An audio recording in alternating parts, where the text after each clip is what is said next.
All right. Give it a couple seconds.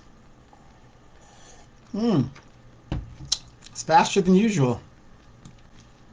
I'll tell you that. It is faster than usual. Um, hey, welcome, everybody. It is Sunday, February 22nd, 2026, 5:22 p.m. Yes, I have noticed that my gray hairs are kind of showing in my beard and stuff. This is why I'm kind of bald, you guys, because if I let my hair grow out, of course it'll be like George Jefferson right here, right?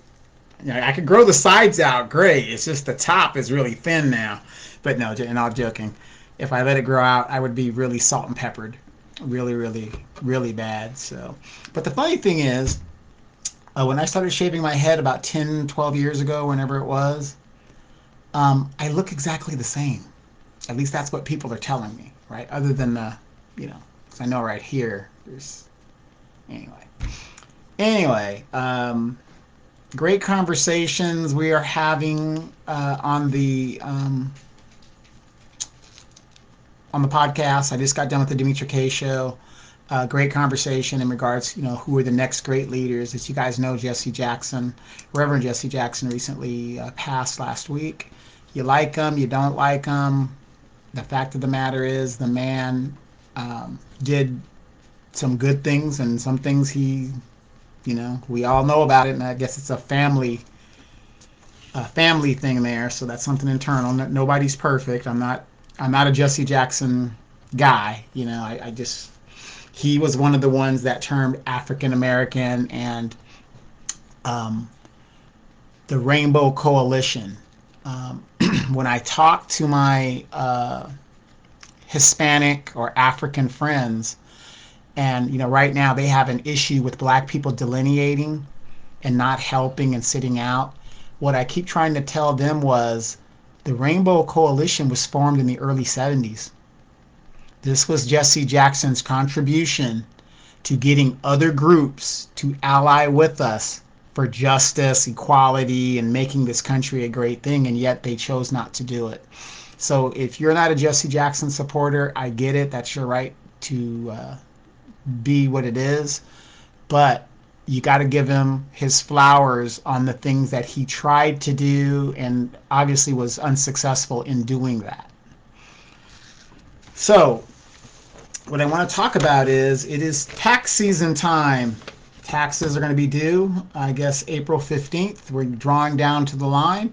And a lot of people all across the nation are finding out, especially in blue cities and blue states, sanctuary cities. I mean, LA just became an official sanctuary city. Nobody voted for it, but yet they dictated, the Democratic Party dictated this is going to be a sanctuary city.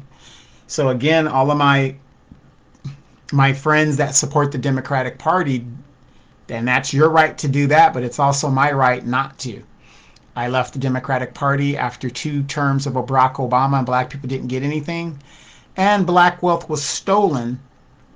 A third of all black wealth was lost under the 2008 housing crisis, and not one Democrat nor Republican administration or Congress has done anything to restore the stolen property and the stolen wealth that Wall Street took from black people. But it's just amazing to me how black people are still supporting these parties that don't do anything for them.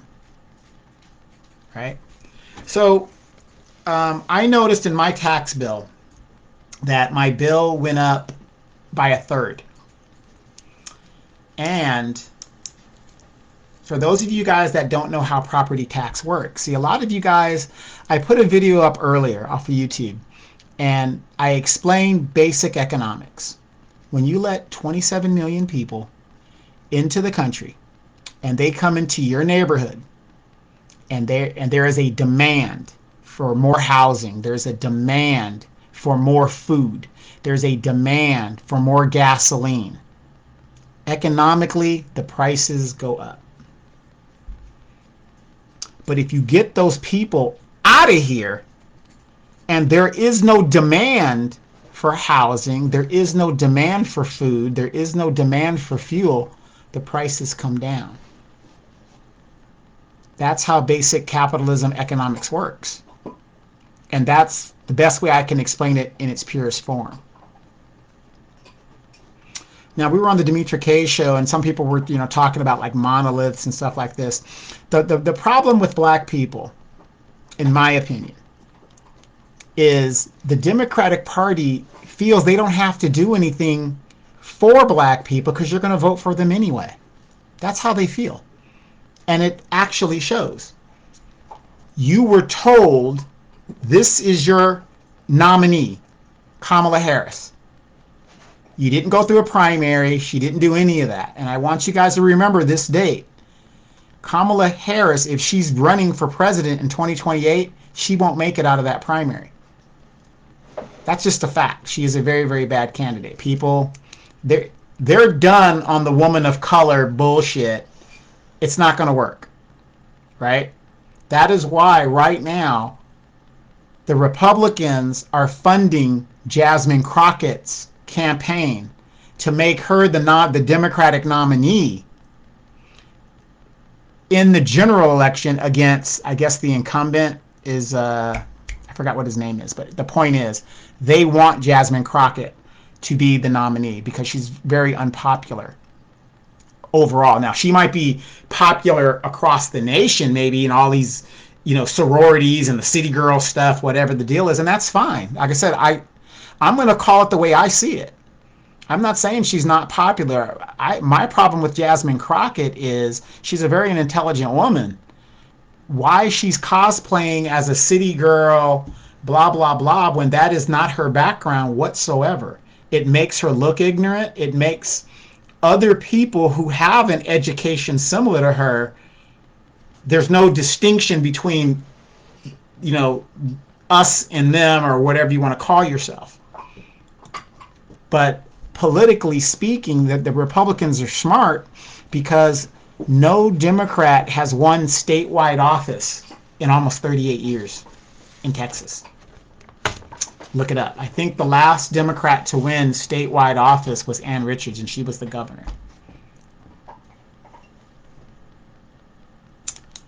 So I broke down I don't want to take up too much of your time. I know it's Sunday. You guys got to sit down and get your Sunday meal. But I just want to say this. My bill went up 1/3. I don't support illegal immigration. I support legal immigration, right? I don't support illegal immigration. So economically, my bill for my house has nothing to do with capitalism in general, right? We already know property tax, then a percentage goes up so many, whatever, assessed, right? But that isn't how property tax works. For those of you, and a lot of you guys aren't homeowners, but those of you guys that are homeowners, you guys know what I'm talking about. Property tax works like this. If you put an extension on your home, right? You improved the property in some way. Maybe you made a new driveway, and we're talking about on the outside. The city could only assess what's on the outside of your home. An assessor comes by and they assess the value of your property. Like a good example for me, and those of you guys have been to my home, I landscaped my backyard, right? It's all landscape. It's all the rocks and the trees and all that great stuff like that. That is an improvement to the property, which would make my property tax go up because my house is assessed at a value greater than was. That's how property tax works in general. Now, we know the cost of living and you got a percentage of that, but it ain't 100%. Do you guys see the difference? Property tax is the last bastion of how city governments could fill holes in their budgets. That's why when you go to the school, I don't have any children in the school system, but yet I'm still paying taxes that help the school. Without property tax, a lot of the school funding wouldn't exist. Okay? A lot of your general funding would not exist. I told you guys previously to pay attention to what's going on in Chicago. We've already seen what happened in LA, the gentrification of black people out of LA, right? Chicago is on the hot seat right now. And look at what this mayor, who looks like me, not look, but color, is doing. He didn't tax the rich white people on the north side of Chicago. He taxed the black people on the south side of Chicago. Some of their property tax went up 100%. You know, some of you guys that keep messaging me talking about, yeah, man, you were right. You know what? I really wish you guys would stop worrying about what people think about you and, you know, you want to be part of the group speak and stuff. That's not what's important. What's important is to get the information out so people don't keep making the same damn mistakes. So now we're focusing on New York. All of that funding of migrants has to be paid. And some of the very homeowners that are very liberal Democrats, oh, we should help them and this, that. They get the bill. Now they're incredulous. Now they can't believe it. And in the case of Chicago, some of them only had 6 weeks notification to pay it. So let me tie this up for you. They took a third of black wealth in 2008 overall in the United States. A third of black wealth was lost. We never got it back. Now you mean to tell me at no fault of our own and no decision of our own, no vote at all, black people, middle class, even though I don't believe there's a middle class, either you have the money or you don't. It's the have and the have-nots. That's my thought. There is no classes that either it's have or have-nots. You mean to tell me, and think about it, all of these black women that were fired from the federal government around this time last year that bought all of these homes, of course, statistically, they don't keep them, but they can buy them. People on the south side of Chicago who've had their homes for years and years and years are now facing their homes being taken legally by the very system that was set up. You expect somebody to come up with 100% property tax increase in 6 weeks that they knew nothing about. Stop funding the illegal migrants.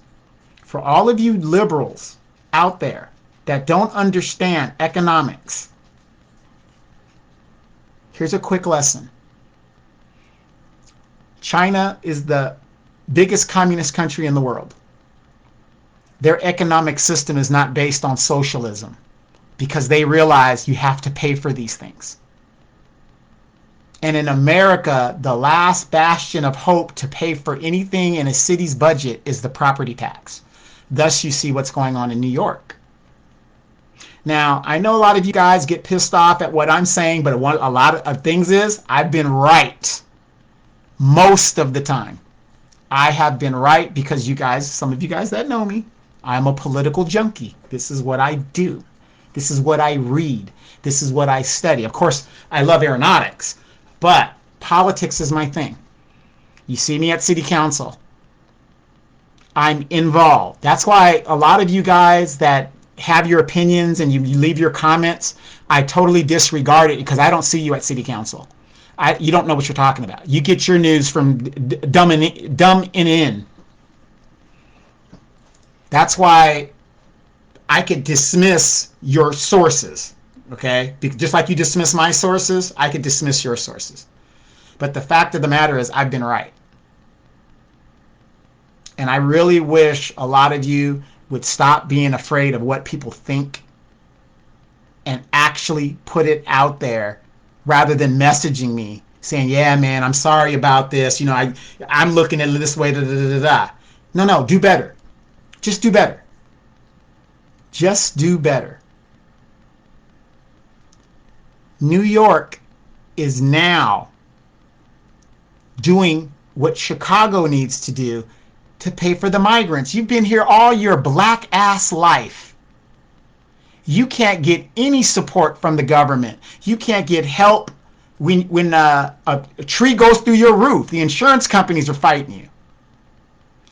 But you could be an illegal migrant and they will house and educate your children, feed and house you, give you cash money.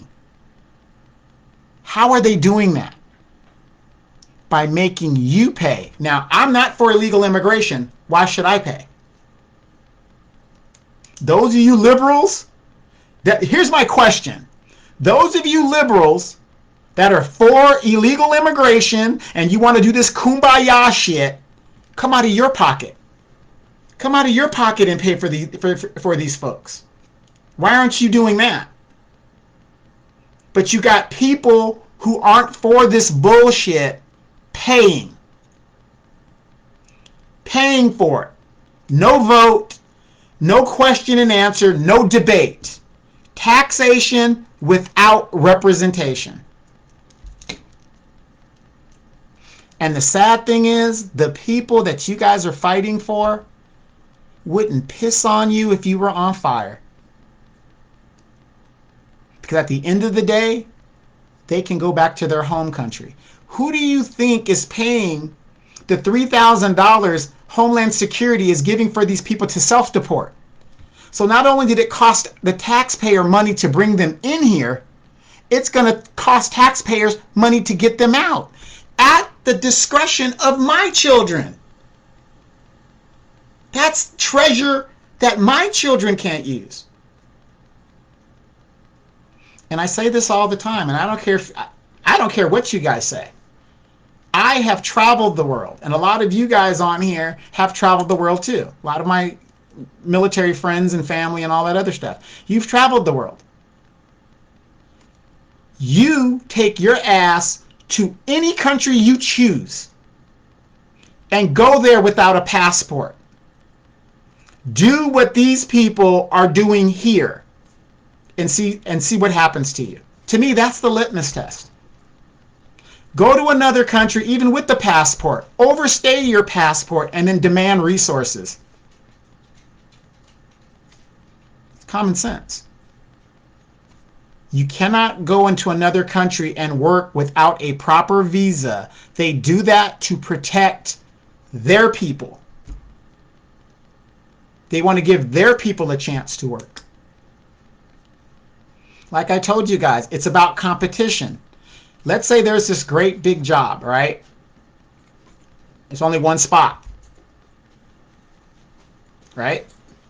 Initially, there was only 3 people interviewing for the top spot. Pays good money, right? CEO. It's the top spot. Initially, only 3 people are interviewing for this, are vying for this spot. 27 million people have now flooded in. So instead of competing against 3, I'm competing against 30. What are my odds I'm going to get the job now? And I'm trying to be fair. I'm not talking about DEI. I'm talking just about my qualifications. If I have to compete against 30 people, what are my odds of getting the job? It's reduced. I'd rather go against 3 people than 30. This is what happens when you let people in. Now, I'm always talking about the future. It takes on average 5 years to see an immigration judge. You let all these people in here. What do you think they're doing for 5 years waiting for their immigration court hearing? They're making babies. And these babies now are now anchored here. So all of that immigration stuff doesn't mean anything. But guess who these kids are going to be competing against? My children. And that's the issue we have right now. This is why these people have to go. It will bring down the prices. Donald, no president controls the economy. No president controls that. As we've just recently seen, the Supreme Court ruled 6-3. The president does not have the power to levy tariffs.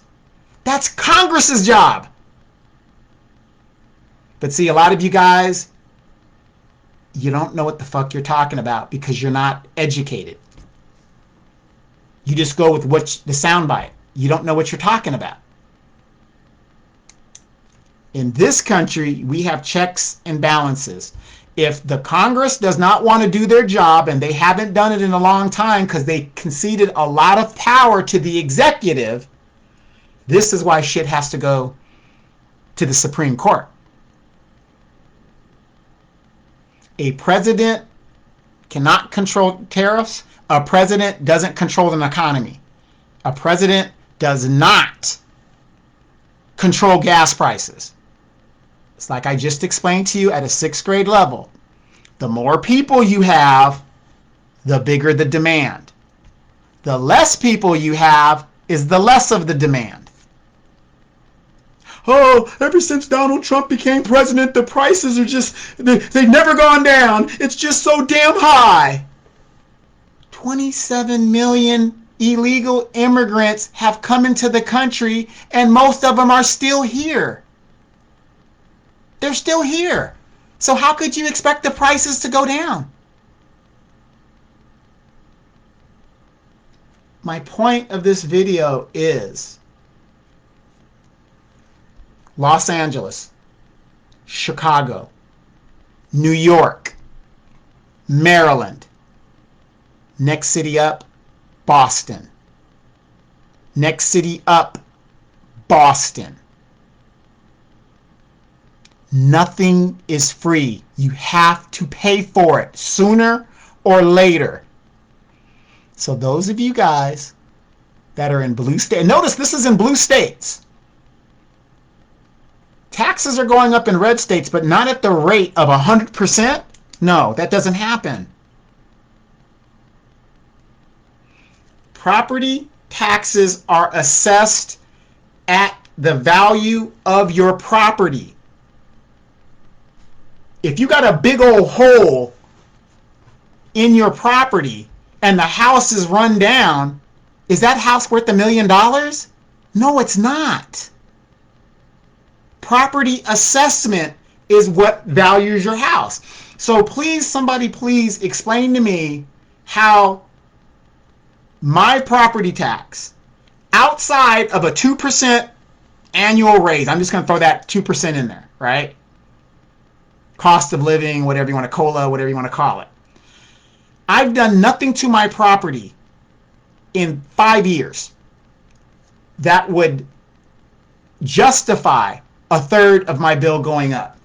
My bill went up because of the city supporting illegal migration. And I'm going to talk about that at the next city council meeting. You damn well know it. California is expensive. How much taxing are we going to do here? At the end of the day, these illegals are going to go home. They're going to go home. If things get so bad with ICE, they're going to go home. They got a place to go. Black people, if you lose your home, where are you going to go? You can't go to Africa. You're not from there. Where are you going to go? Oh, I'm going to go to Jamaica. Go down to Jamaica and flood Jamaica and see what happens to your ass. The most homeless group of people in the United States are black people. How is that possible? And you have 27 million illegal people in the country, but the most unhoused are black. Black Americans. Sean Green says all that money's going to Israel. Well, a lot of it is from the State Department and stuff, but then again, Israel is bringing it back, buying off all the politicians.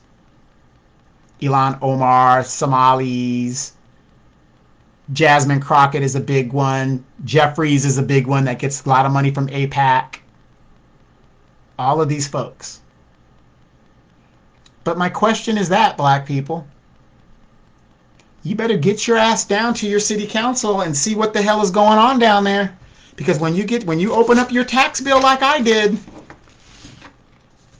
all of you people that support this bullshit, pay for it. You pay for it. Why do I got to pay for it? You pay for it. So I just wanted to say that real quick. Don't forget to join me and Demetra K on Sundays, 3 p.m. Pacific Standard Time. Also, don't forget to download the African Diaspora News Channel app. You can get it on Google Play, Apple Store. Brother Phil Scott and Demetra K, they will be in Columbus, Ohio in May, I believe. It's May sometime. If you guys want to check them out over there. By the way, I own all rights exclusively to Demetra K. I just want to say that for the record. I own all rights. I discovered her and put her on the platform and all that other great stuff. Have no problem having her go out there and be with the African Diaspora crew, but she is signed to me. Okay, so Brother Phil, I know you kind of watch this every now and then. No issues here yet, but look, I'm willing to sell her contract. I'm willing to do it. I am willing to sell it. Okay, so just to let you know a little bit about that. But also a great gift for you guys is the African Diaspora News Channel app. It's black owned. You're going to get great videos from Demetra K, Brother Phil Scott, the Emancipation Channel, and you're going to also see videos that you don't see on the regular YouTube algorithm. Very specific content, original content. You can do that. Also, African Diaspora News Channel crew, this year in their travel thing, they are going to Brazil. So if you always wanted to go to Brazil and wanted to do that, the African Diaspora News Channel team, they will be traveling to Brazil this year. And trust me, I am tempted to go. But the problem is, if I go to Brazil, you guys will never see me again. I will never come out of Brazil. I'm there. That's it. I'm done. Okay? So, I just want you guys to understand. Stop being afraid because you're worried about what the group says. I don't give a damn what any of you guys say, just like most of you guys don't give a damn about what I say. But I have been right. And the problem is, you guys hate the fact that I have been right.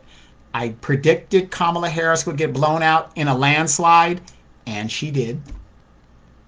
And I also predict she will not make it out of a primary if she runs for president for a third time, because it's not working. It is not working. One thing politicians understand is winning and losing elections. They now understand you cannot win an election with a woman of color, $2 billion behind her, that you can't even account for, and to get smashed the way they did. That's just bad business. No donor wants to throw their money out the window after making an investment like that. So all you feminazis out there that think, oh, it's a woman and she gonna do this and she told y'all whatever. She also told you she ain't doing shit for black people. Why do y'all keep forgetting that? We need to stop voting as a monolith. You need to vote your interest. I need to vote my interest. My interest is getting these illegals out of this country so that my children have less competition to deal with. And don't get me wrong, black people are dynamic and dope. It isn't the fact that we can't do this and we can't do that, because our history shows that. The fact of the matter is, it's the numbers. I would rather deal with 3 people to compete against than 30. I need these people out of here. And it is a fact that illegal immigration hurts black communities, as we are seeing right now. They are legally stealing homes because black folks cannot pay the property tax.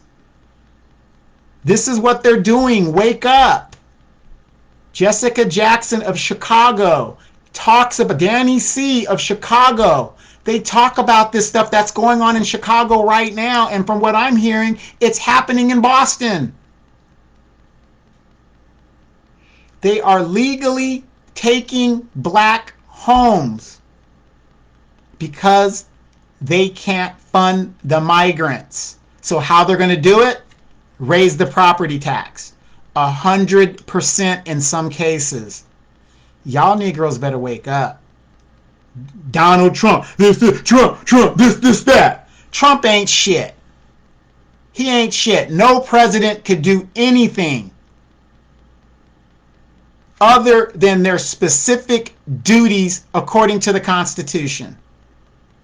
Or if Congress cedes their power to the executive, which a lot of the Congress does.